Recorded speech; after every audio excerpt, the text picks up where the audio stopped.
எப்படியாக உங்களை அழிக்கணும், உங்களை கெடுக்கணுங்கிறது தான் அவனுடைய மிகப்பெரிதான ஒரு நோக்கமாக இருக்கிறது.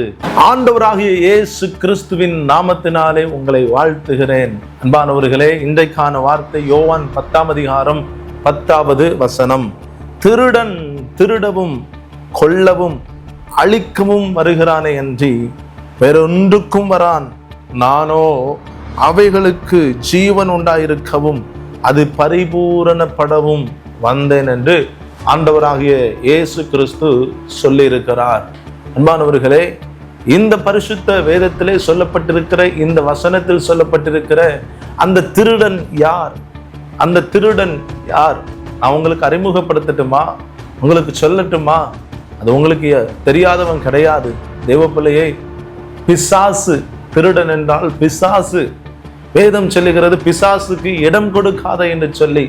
உங்க வாழ்க்கையில இன்னைக்கு பாருங்க, பிசாசுக்கு நீங்க இடம் கொடுத்தீங்க அப்படின்னா உங்க வாழ்க்கையில அநேக நன்மைகளை, ஆசீர்வாதங்களை, தேவன் கொடுத்த நன்மைகளை, ஆசீர்வாதங்களை அவன் திருடி விடுவான். எப்படியாக உங்களை அழிக்கணும், உங்களை கெடுக்கணுங்கிறது தான் அவனுடைய மிகப்பெரிதான ஒரு நோக்கமாக இருக்கிறது. ஆனால் தேவ பிள்ளையே பாருங்க, ஆண்டவர் அப்படிப்பட்டவர் அல்ல.